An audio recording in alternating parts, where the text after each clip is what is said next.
Students, आज के इस वीडियो लेक्चर में हम क्लास 10th एक्सरसाइज 10.2 का क्वेश्चन नंबर 4 और 5 करेंगे। तो क्वेश्चन नंबर 4 है, prove that the tangents drawn at the ends of diameter of a circle are parallel. अब इस क्वेश्चन में हमें क्या दिया है और क्या प्रूफ करना है, हम देखते हैं कि एक सर्कल है, ठीक है। सर्कल का जो डायमीटर है ए बी, इसको ले लेते हैं, A B is the diameter of circle. कि अगर हम किसी सर्कल के डायमीटर के जो एंड पॉइंट्स हैं वहाँ से अगर हम टेंजेंट्स ड्रॉ करें तो वो टेंजेंट्स क्या होते हैं, पैरेलल होते हैं। ये हमें प्रूफ करना है कि these two tangents are parallel, ठीक है। हमने इसको नाम दे दिया L and M, these are the two tangents and we have to show these tangents are parallel. Now given AB is the diameter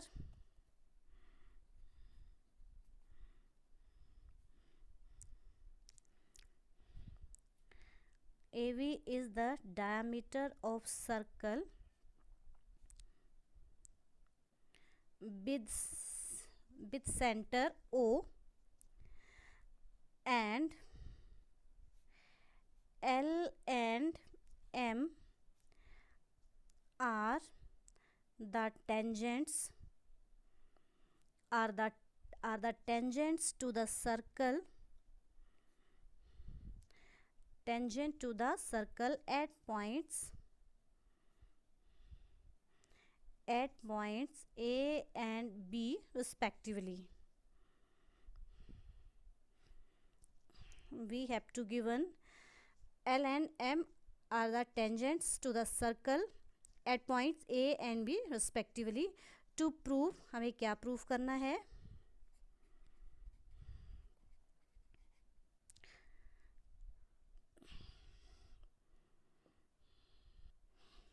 to prove में L is parallel to M, हमने ये प्रूफ करना है कि जो L है वो किसके पैरेलल है, M के। नाउ प्रूफ पार्ट में L and M are the tangents and OA and OB are radii। L और M जो हैं वो क्या हैं, टेंजेंट्स हैं, और OA और OB क्या हैं, these are the radii of circle, means वृत्त की दो त्रिज्याएं हैं, ठीक है। हम इसको एंगल 1 और इसको एंगल 2 मान लेते हैं, ठीक है। अब देखिए, अब हमने इंट्रोडक्शन पार्ट में थ्योरम पढ़ी थी 10.1। थ्योरम क्या थी, the tangents at any point of circle is perpendicular to the radius through the point of contact. की जो टेंजेंट्स हम ड्रॉ करते हैं वो सर्कल के रेडियस के ऊपर क्या होते हैं, परपेंडिकुलर होते हैं। मीन्स ये एंगल जो है वो कितने हैं, 90 डिग्री का। ये एंगल भी 90 डिग्री का और ये एंगल भी 90 डिग्री का होगा, ठीक है। सो दिस इम्प्लाइज, मैं यहाँ से लिख सकती हूँ angle 1 is equal to 90 degree and angle 2 is equal to 90 degree. क्यों, यहाँ पे हम लिख सकते हैं जो हमने पढ़ा था, because the tangents at any point of circle is perpendicular to radius, perpendicular to the radius through the point of contact, ठीक है। मीन्स जो टेंजेंट है वो रेडियस पे क्या होता है, परपेंडिकुलर होता है। तो ये एंगल 1 और एंगल 2 जो हैं वो क्या हुए, 90 डिग्री के। नाउ इन दोनों एंगल्स को हम ऐड करेंगे, angle 1 plus angle 2 is equal to 90 degree plus 90 degree is equal to how much, 180 degree.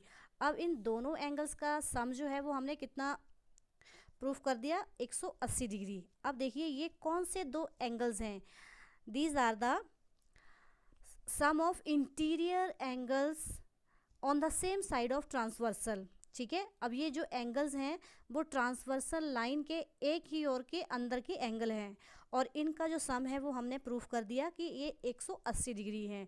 तो दैट मीन्स ये दोनों लाइंस आपस में क्या होंगी, पैरेलल होंगी, जो हमने 9th चैप्टर में पढ़ा है। ठीक है, ये कंसेप्ट जो है वो 9th चैप्टर में हम 9th क्लास में हम पढ़ चुके हैं। ठीक है, सो हम यहाँ से लिख सकते हैं क्योंकि because the sum of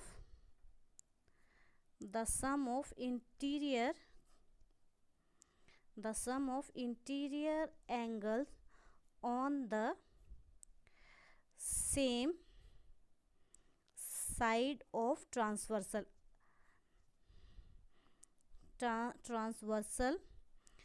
angle 1 plus angle 2 is equal to 180 degree, means AB is equal to 180 degree angle 1 plus angle 2, angle 1 plus angle 2. so this implies हम यहाँ से लिख सकते हैं L is parallel to M, जो L है वो किसके पैरेलल है, M के पैरेलल है, and which is proof, यही हमने प्रूफ करना था, which is proof.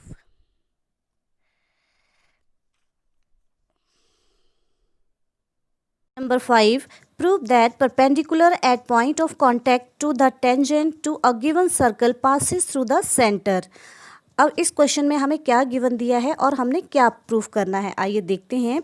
तो इस क्वेश्चन में हमारे पास जो गिवन है, हमें एक सर्कल जो है दे रखा है जिसका जो सेंटर है वो कितना है, O है, विथ सेंटर O, और एक टेंजेंट AB है जो सर्कल को P पॉइंट पे टच कर रहा है, मीन्स जो पॉइंट ऑफ कांटेक्ट है वो कौन सा है, P। अब हमें प्रूफ ये करना है कि अगर हम इस पॉइंट ऑफ कांटेक्ट पर कोई परपेंडिकुलर ड्रॉ करें तो वो जो परपेंडिकुलर होगा वो सर्कल के सेंटर से पास होगा। ठीक है, ये हमें प्रूफ करना है। तो इस क्वेश्चन में हम कॉन्ट्राडिक्शन में जो मेथड है उसका यूज़ करेंगे, मीन्स विरोधाभास। ठीक है, तो आइए क्वेश्चन को सॉल्व करते हैं। जो गिवन है उसको हम लिख लेते हैं, a circle given a circle with centre O and a tangent AB touches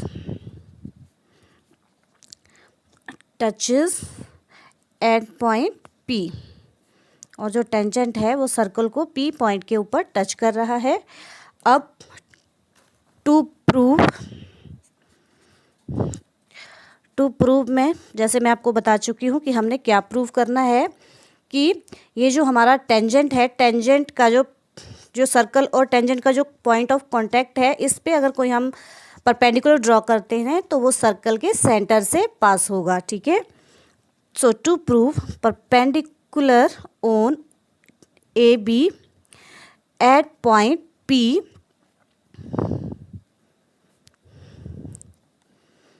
passes through O। ठीक है, सर्कल के सेंटर से पास होना चाहिए। अब आइए इसको प्रूफ करते हैं। प्रूफ कॉन्ट्राडिक्शन मेथड हम लेके चलेंगे। लेट हम कोई एक परपेंडिकुलर ड्रॉ करते हैं P के ऊपर, कोई MP ले लेते हैं। ठीक है, जो सर्कल के सेंटर से पास नहीं हो रहा है। ठीक है, हमने ये मान लिया कि जो MP है, MP is perpendicular on AB and which does not passes through the centre of circle. Let MP perpendicular to AB and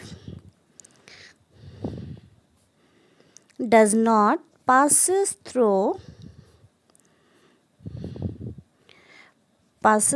the center of circle। ठीक है, हमने ये माना कि जो MP जो है वो परपेंडिकुलर है किस पे, AB पे, और वो सर्कल के सेंटर से पास नहीं हो रहा है। ठीक है, अगर ये परपेंडिकुलर है तो दैट मीन्स ये एंगल कितना होगा, 90 डिग्री का। सो दिस इम्प्लाइज हम यहाँ पे लिख सकते हैं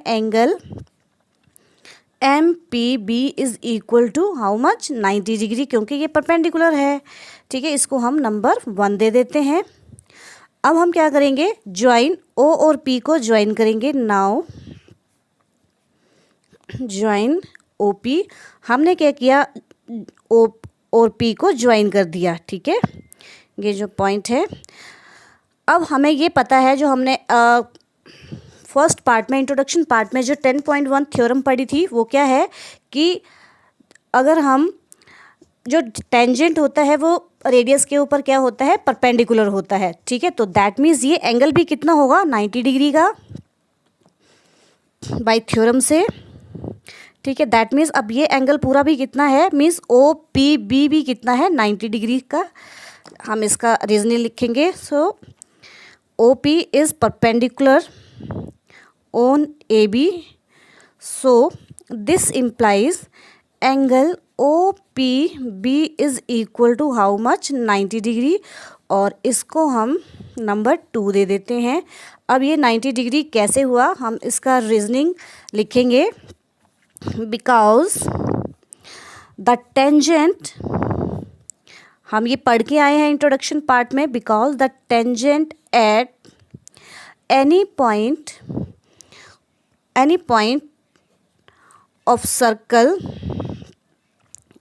of circle is perpendicular to the radius through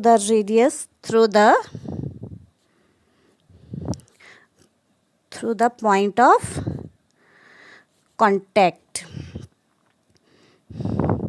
means जो टेंजेंट होता है वो रेडियस के ऊपर, इस पॉइंट के ऊपर जो पॉइंट ऑफ कांटेक्ट है वहाँ पे क्या होता है, परपेंडिकुलर होता है, ठीक है। तो दैट मीन्स ये एंगल ओ पी बी कितना हुआ, 90 डिग्री, ठीक है। तो इस कारण ये एंगल भी कितना है, 90 डिग्री है। अब देखिए फ्रॉम 1 और 2 से हम क्या कंक्लूजन निकालते हैं। 90 डिग्री मीन्स हमारी राइट हैंड साइड क्या है, इक्वल है। तो दैट मीन्स ये दोनों एंगल्स क्या हुए, इक्वल हुए, ठीक है। नाउ फ्रॉम 1 और 2, from 1 and 2 we conclude angle MPB is equal to angle OPB is equal to 90 degree, ठीक है। ये दोनों एंगल्स मीन्स आपस में इक्वल हैं, ठीक है। अब स्टूडेंट्स आप मुझे ये बताइए कि अगर मान लो हमारे पास कोई यहाँ पे लाइन दे रखी है, ठीक है, और इस लाइन के ऊपर ये पॉइंट P दे रखा है, और अगर बोला जाए कि इस पॉइंट पे 90 डिग्री का एंगल जो है ड्रॉ करना है, तो हम ऐसे एक 90 डिग्री का एंगल जो है वो ड्रॉ करेंगे, ठीक है। अब हमें अगर ये बोला जाए कि इसके इस पॉइंट के ऊपर कोई और 90 डिग्री का एंगल ड्रॉ करो, तो क्या आप कर पाएंगे, नहीं, क्योंकि 90 डिग्री का एंगल तो यही होगा। अगर हम मान लो ऐसे कोई ड्रॉ करते हैं एंगल, तो ये देखिए ये एंगल जो है वो इस एंगल से क्या होगा, छोटा ही होगा हमेशा, ठीक है।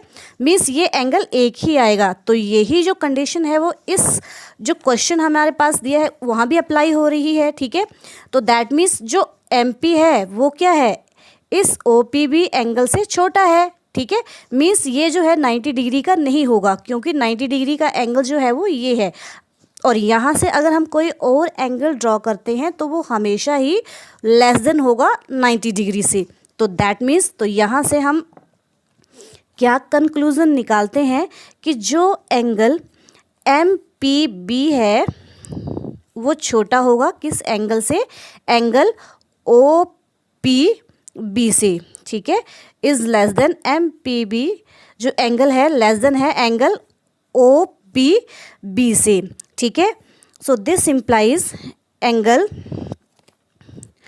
OPB जो एंगल है is equal to angle MPB। Means ये वाला केस जो है वो पॉसिबल नहीं है, तो हम यहाँ पे साइड में लिख सकते हैं विच इज़ नॉट पॉसिबल,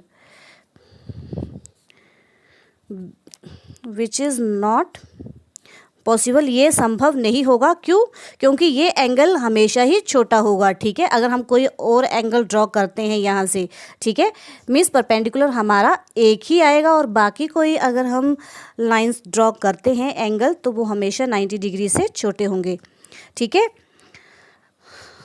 तो अब इसका क्या मीनिंग हुआ, ये दोनों एंगल्स अगर हम सोचें कि अगर ये दोनों एंगल अगर बराबर हों तो ये किस केस में होंगे, ये दोनों एंगल बराबर तभी होंगे जब ये दो लाइंस जो हमारे पास दी हैं ये एक दूसरे के ऊपर होंगी, ठीक है, अलग अलग नहीं होंगी।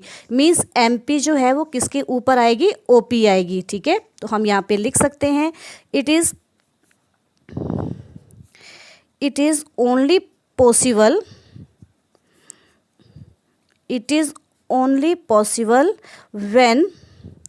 when these two lines, कौन कौन सी, OP and MP आर क्या करेंगी, coincide, ठीक है, मीन्स एक दूसरे के ऊपर आएंगी, ठीक है। OP के ऊपर दूसरी लाइन MP आएगी, तब उस केस में ये कंडीशन जो है वो पॉसिबल हो सकती है कि ये दोनों एंगल्स इक्वल होंगी, ठीक है। और अगर ये दोनों लाइंस एक दूसरे के ऊपर हैं तो इसका क्या मीनिंग है, तो जो टेंजेंट ए बी है इसके पॉइंट पी ऑफ कांटेक्ट से अगर हम कोई लाइन ड्रॉ करेंगे तो वो हमेशा ही सर्कल के सेंटर से पास होगी, ठीक है। और यही हमने प्रूफ करना था, ठीक है, समझ गए। तो हम लिख सकते हैं this implies perpendicular on A B at point P passes through